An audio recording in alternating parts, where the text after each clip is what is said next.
Just imagine कि जिस advance AI technology को इंसानों की मदद के लिए बनाया गया था वो पृथ्वी के पूरे आधे से ज्यादा इंसानी प्रजाति को खत्म कर दे। इंसानों की हालत तो एआई के सामने खराब ही हो चुकी थी। कहानी की शुरुआत होती है वीए इंडस्ट्री नाम की एक बहुत ही बड़ी ऑर्गेनाइजेशन को दिखाते हुए, जो कि इंसानी सभ्यता को सुधारने के लिए अलग अलग इन्वेंशंस और रिसर्च किया करती थी। उस पूरी इंडस्ट्री का एक ओनर होता है जिसका नाम एलिस था।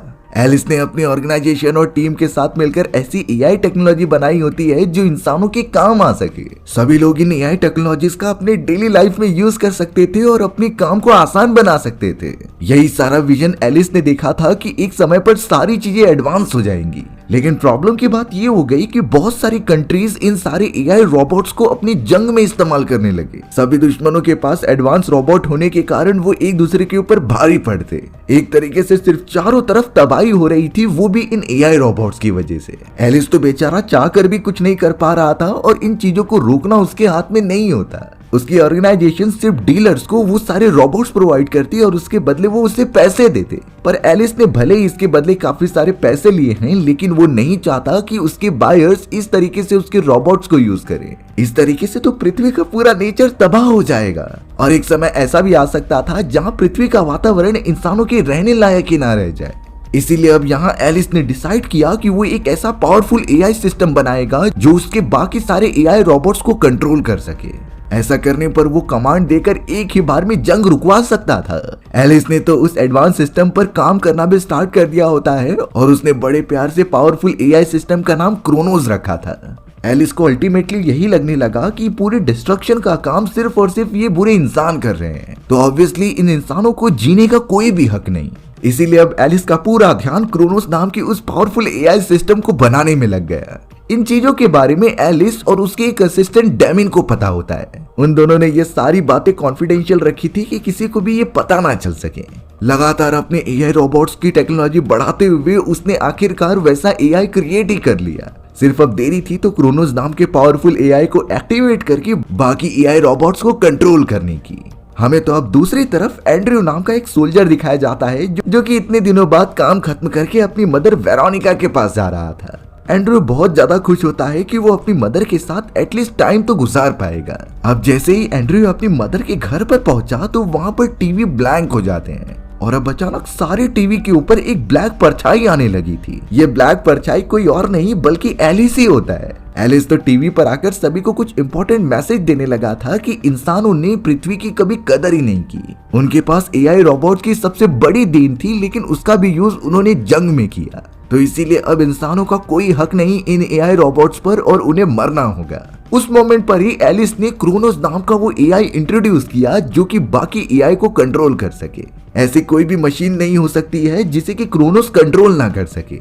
उस मोमेंट पर एलिस की कोई भी बातें कुछ समझ नहीं पा रहा था, पर अगले ही मोमेंट में एलिस ने वो एआई एक्टिवेट कर दिया। अब पूरी दुनिया में जितने भी एलिस की कंपनी ने एआई रोबोट स्प्रेड किए थे वो पूरी तरीके से क्रोनोस नाम के एआई के कंट्रोल में आ गए। एलिस के कहने पर क्रोनोस नाम के उस एआई ने तो सिंपली कह दिया कि आधे से ज्यादा इंसानों को खत्म कर दो। वो सारे एआई रोबोट सीधा निकल पड़े अपने सामने आने वाले सभी इंसानों को मारने के लिए। उन रोबोट्स के अंदर बिल्कुल भी रहम नहीं थी इतने मासूम इंसानों को मारने के लिए। उनका काम था मारना, तो वो उन्हें खत्म करने लगे। देखते ही देखते उन रोबोट्स ने पूरे शहर को ग्रेवयार्ड में कन्वर्ट कर दिया था। पता नहीं चलता कि शहर में कोई इंसान रहता भी है कि नहीं। एलिस तो अब ये सारी चीजें बेखौफ करने लगा था क्योंकि इंसान ये डिजर्व करते थे। कुछ ही सालों के अंदर पूरी पृथ्वी पर रोबोट्स फैल चुके थे और उन्होंने आधे से ज्यादा इंसानों को मारकर खत्म कर दिया था। इंसानों के कम होने के कारण पृथ्वी की हालत एकदम नेचुरल हो चुकी थी। चारों तरफ पेड़ पौधे उग चुके थे और वहाँ की ऑक्सीजन एकदम प्योर हो चुकी होती है।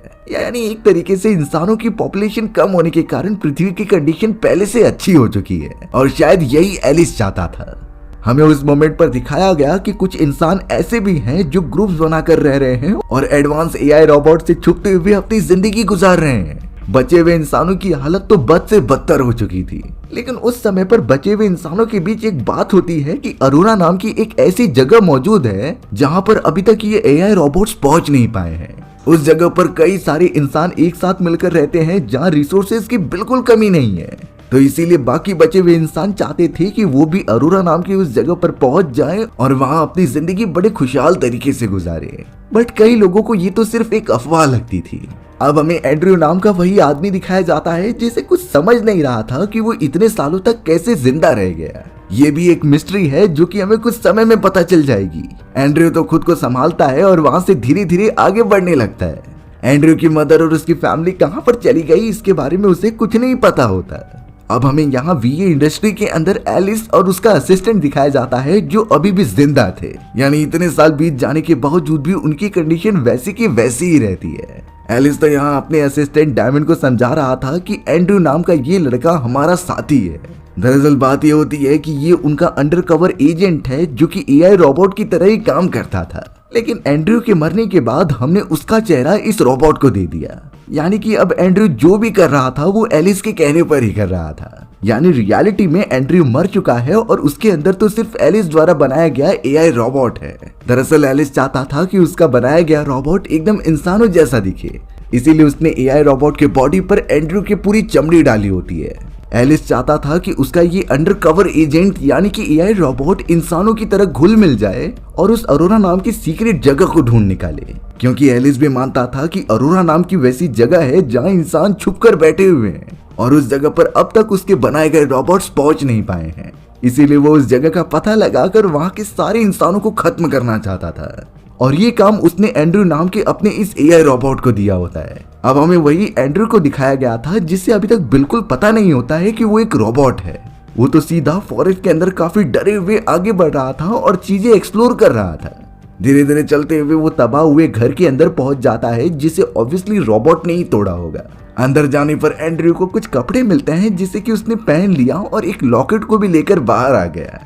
उसे जो भी काम की चीजें मिलती वो अपने साथ रख लेता कि शायद आगे चलकर कुछ काम आ जाए। अब ट्रेवल करते हुए वो एक अबैंडन सिटी में आ जाता है। उस अबैंडन सिटी में एंड्रयू को लग रहा था कि काफी अच्छी चीजें मिल जाएंगी, लेकिन उसकी मुलाकात होती है एक एआई रोबोट से जिसका साइज बहुत ही ज्यादा बड़ा था। एआई रोबोट जैसे ही एंड्रयू को देखता है तो वो उसके ऊपर हमला करने लगा। एंड्रयू बेचारा अपनी जान बचाकर वहां से भाग रहा होता है, लेकिन लग रहा था कि वो मारा जाएगा। इससे पहले वहां पर एक इंसान आ जाती है जिसका नाम कैली था। कैली के पास कुछ ऐसे वेपन्स होते हैं जो इन एआई रोबोट्स को मारने के लिए काफी थे।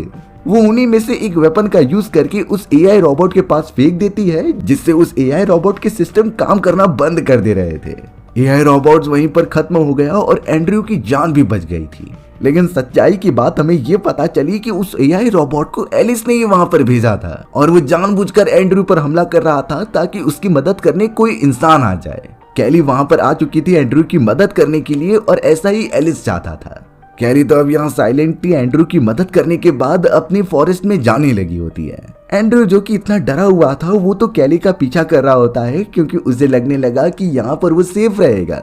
कैली नहीं चाहती थी कि एंड्रयू उसके पीछे आए, इसीलिए जब एंड्रयू चोरी चुपके उसके पीछे आ रहा होता है तो कैली ने उसे रंगे हाथों पकड़ लिया। वो तो उसे एट द एंड मारने वाली थी। एंड्रयू तो डर के मारे यही कहने लगा कि वो किसी ग्रुप से बिलोंग नहीं करता। वो तो यहाँ पर बिना रिसोर्सेज के किसी भी तरीके से सरवाइव कर रहा है और एक सेफ जगह ढूंढ रहा है। शुरुआत में कैली को एंड्रयू के ऊपर भरोसा नहीं होता, लेकिन जब वो उसके गले में लॉकेट देखती है तो उसके बारे में पूछने लगी। एंड्रयू ने तो उससे कह दिया कि ये मुझे मेरे फैमिली मेंबर्स ने दिया था। इस बात से कैली मान जाती है और एंड्रयू को अपने साथ पीछे आने के लिए कहती है। वो दोनों फॉरेस्ट में लगातार सफर तय करने लगे थे और दूसरी तरफ से एलिस और उसका असिस्टेंट उन पर नजर रखे हुए होते हैं। ऑब्वियसली एलिस को यही एक्सपेक्टेड था कि कैली किसी भी तरीके से एंड्रयू को अरोरा नाम की उस जगह पर लेकर जाएगी। इसका ही वेट वो तब से कर रहा था। एंड्रयू और कैली तो किसी भी तरीके से फॉरेस्ट में रुककर अपनी रात गुजार रहे थे। एंड्रयू के पास मौजूद उस लॉकेट की वजह से शायद कैली उसके ऊपर भरोसा कर रही थी। वो तो उसे खाने के लिए भी ऑफर करती है, लेकिन एंड्रयू पता नहीं क्यों खा ही नहीं रहा था। कैली ने यहाँ पर एंड्रयू को बताया कि जो लॉकेट तुम्हारे पास है वो बिलीवर्स का लॉकेट हुआ करता था, यानी कि वो सारे लोग जो ये मानते हैं कि अरोरा नाम की वो सेफ जगह मौजूद है और वहां पर कई सारे इंसान कई सालों से एकदम सेफ रह रहे हैं। कैली को भी उस जगह पर जाना था जिसका जीपीएस उसके पास मौजूद होता है। एंड्रयू को इन चीजों के बारे में बिल्कुल आइडिया नहीं होता। वो तो बड़े आराम से कैली की बातें ही सुन रहा होता है। लेकिन आगे चलकर जब कैली को ये सच्चाई पता चलेगी कि एंड्रयू कोई इंसान नहीं बल्कि एक रोबोट है, तो वो पूरी तरीके से चौंक जाएगी। सुबह होने पर दोनों ही निकल पड़ते हैं अपने आगे का रास्ता तय करने के लिए। चलते हुए एंड्रयू और कैली एक रेलवे ट्रैक पर आ जाते हैं। एंड्रयू कैली को बताने लगा कि मुझे ट्रेन में सफर करना बहुत ज्यादा पसंद है। बट कैली तो शॉक होते हुए कह रही थी कि ट्रेन्स तो कई 100 साल पहले ही बंद हो चुके थे। आखिर एंड्रयू इस तरीके से बिहेव क्यों कर रहा है। एंड्रयू ने फिलहाल के लिए बात चेंज कर दी और वो अपने आगे का सफर तय करने लगे। अब वो दोनों एक अबैंडन घर में आ जाते हैं जहाँ पर यूनिक चीजें रखी हुई थी। एंड्रयू उन्हीं चीजों को अच्छे से देखने लगा और उसे एक म्यूजिक प्लेयर मिलता है। एंड्रयू ने बताया कि उसे म्यूजिक सुनना भी बहुत अच्छा लगता था, इसीलिए वो बिना सोचे समझे उसे प्ले कर देता है। बट अब उस म्यूजिक प्लेयर की आवाज सुनकर वहां पर एक एआई रोबोट आ चुका था। कैली किसी भी तरीके से एंड्रयू को बचाती है और एक कोने में जाकर छुप जाती है।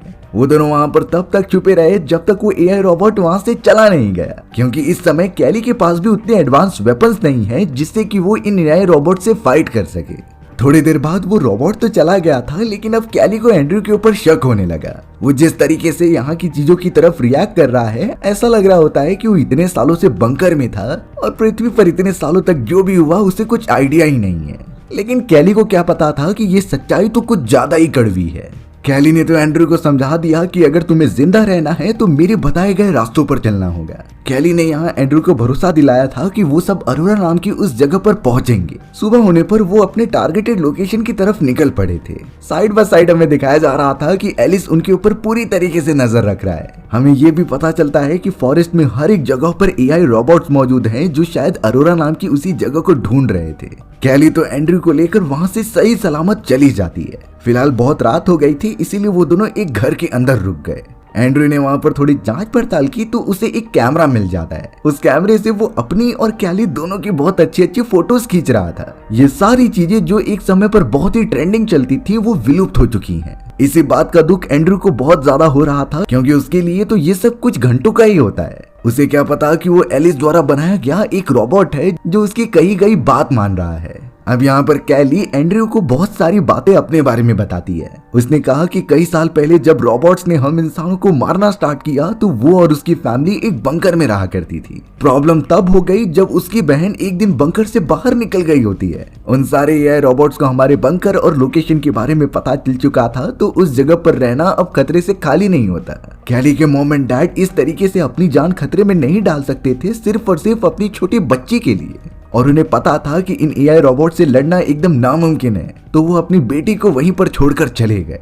पर कैली इस तरीके से अपनी बहन को मरने नहीं दे सकती थी। वो उसी जगह पर रही उन एआई रोबोट से लड़ाई करने के लिए। अंत में रिजल्ट यही निकला कि कैली की बहन मर जाती है, जिसके बाद अब कैली निकल पड़ी अपने मॉम एंड डैड के पास जाने के लिए, जो शायद अरोरा नाम की उस जगह पर ही मौजूद है। इन सारी बातों से कैली बहुत ज्यादा उदास हो जाती है, जिसे कि एंड्रयू ही सपोर्ट कर रहा था। वो तो उसे एज अ फ्रेंड मानने लगा होता है और हर एक चीजों में कैली का साथ देता है। एंड्रयू और कैली तो अपनी रात उसी जगह पर गुजारते हैं। सुबह होने पर जब एंड्रयू उठ रहा था तो उसे घर के बाहर कुछ लोग दिखाई देते हैं। ये लोग कुछ रिसोर्सेज जमा कर रहे थे अपने जीवन यापन के लिए। कैली को भी ये बात बताने पर वो पेड़ के पीछे जाकर उन सभी को ऑब्जर्व करने लगी कि ये उनके दुश्मन है कि नहीं।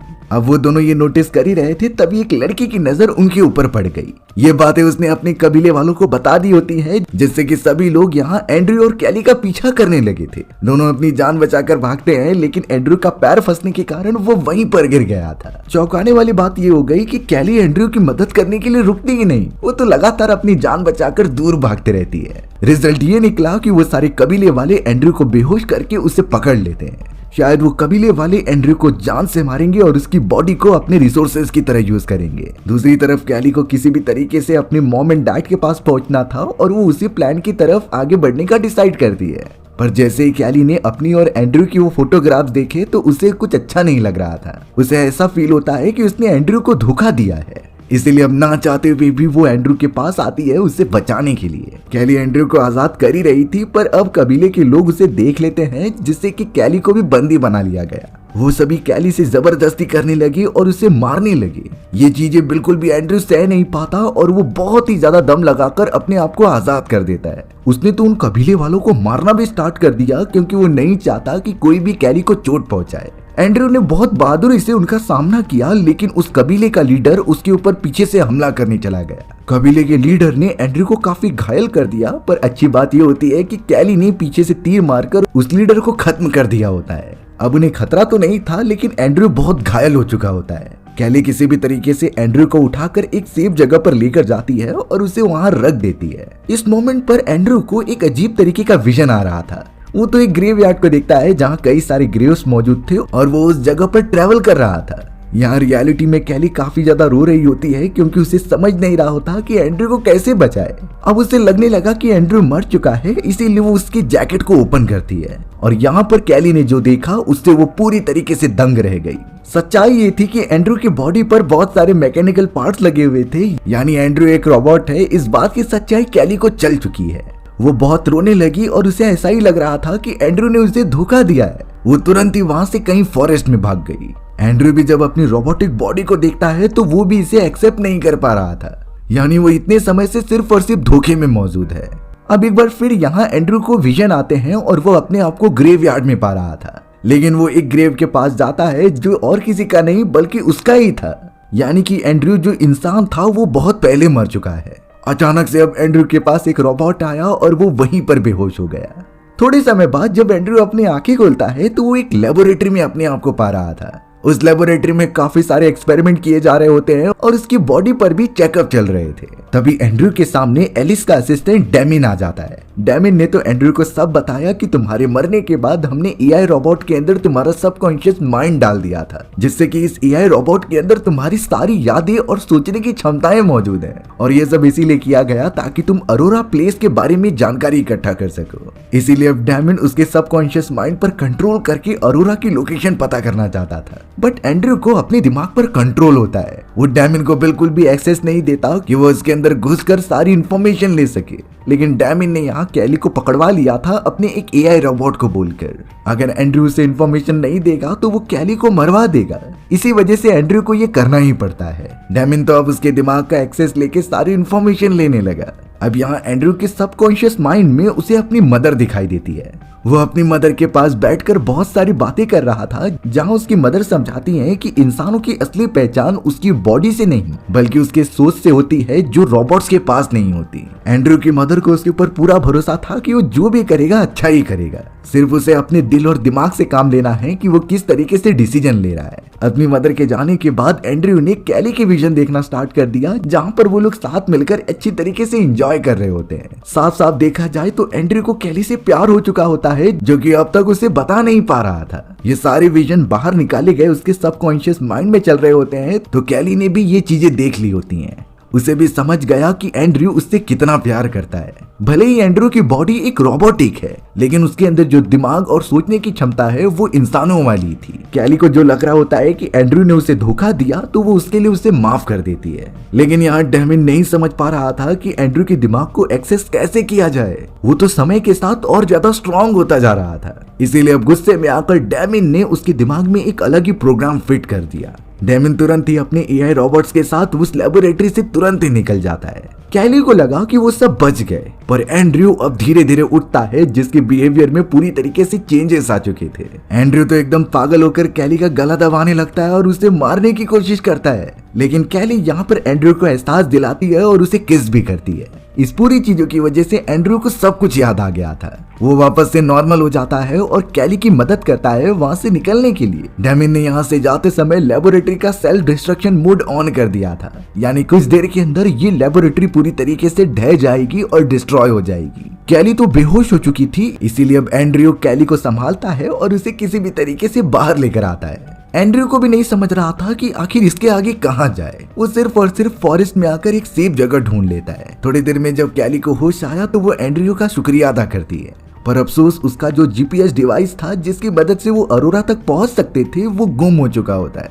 अब अगर वो नहीं होगा तो उन्हें लोकेशन कैसे पता चलेगी। पर थोड़ी ही देर में अचानक कैली को आसमान में कुछ लाइट्स दिखाई दी। ये साउदर्न लाइट्स होती हैं जो पर्टिकुलर पर्पस के लिए ही आती थी। अब कैली ने जब उसे ध्यान से देखा तो उसमें कुछ सिग्नल्स मिल रहे थे। ये सिग्नल्स शायद पर्पसफुली भेजे जा रहे होते हैं। कैली इसीलिए उन सारी चीजों को डीकोड करके एंड्रयू के साथ सुबह होने पर निकल पड़ी।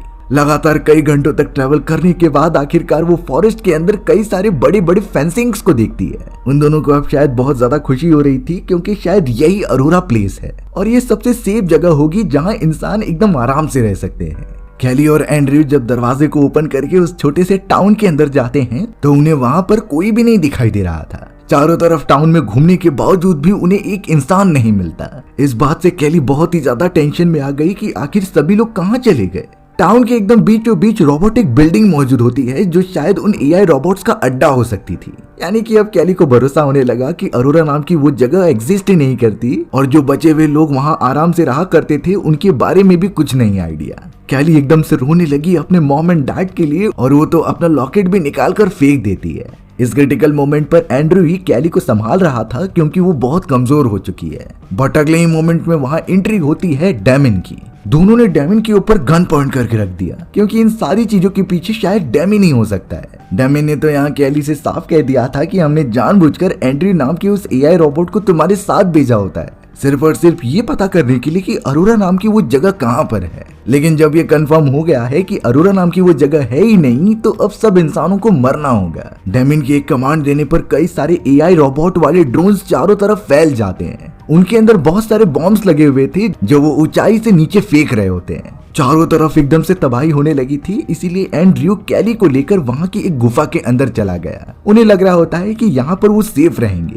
बट उन सारे एआई रोबोटिक ड्रोन्स की संख्या बहुत ज्यादा ही थी। उनमें इतनी ज्यादा एबिलिटी थी कि वो एक साथ धमाका करके पृथ्वी को ही खत्म कर दें। बट अचानक एंड्रयू और कैली नोटिस करते हैं कि वो जिस बंकर में मौजूद हैं, वहां पर कुछ एडवांस सी चीजें दिख रही हैं। धीरे धीरे जब वो एक्सप्लोर करने लगे तो सारी लाइट्स ऑन हो जाती हैं और वहां पर एक आवाज आ रही थी जो कैली को बुला रही होती है। कैली और एंड्रयू ने नोटिस किया कि ये पूरी जगह कुछ और नहीं बल्कि एक स्पेसशिप है। उस जगह पर लॉकेट लगाने का ऑप्शन था, इसीलिए एंड्रयू ने तुरंत ही वहां पर अपना लॉकेट लगा दिया। ऐसा करते ही वहां पर किसी दूसरे गैलेक्सी का मैप ओपन हो जाता है जहां पर एक प्लैनेट की तरफ वो इशारा कर रहे थे। यानी कि अरोरा नाम की उस जगह के बारे में जो बात किया जा रहा था वो दरअसल एक प्लैनेट है और ये एक स्पेसशिप एकमात्र जरिया था उन सारे बिलीवर्स को वहां तक लेकर जाने के लिए। वहां दूसरी तरफ एलिस और उसके खतरनाक एआई को इस बारे में भनक लग गई होती है, बट अब यहाँ कैली लॉन्च वाले बटन पर दबा देती है जिससे कि वो स्पेसशिप अब अपने सफर के लिए निकल पड़ा था और वो थोड़ी सी ऊंचाई में जाकर एक बहुत ही बड़ा स्लिंग शॉट लेकर गायब हो जाता है। उसमें इतनी ज्यादा पावर थी कि वो लाइट की स्पीड से ट्रेवल करते हुए उस दूसरे गैलेक्सी में पहुंच चुका था।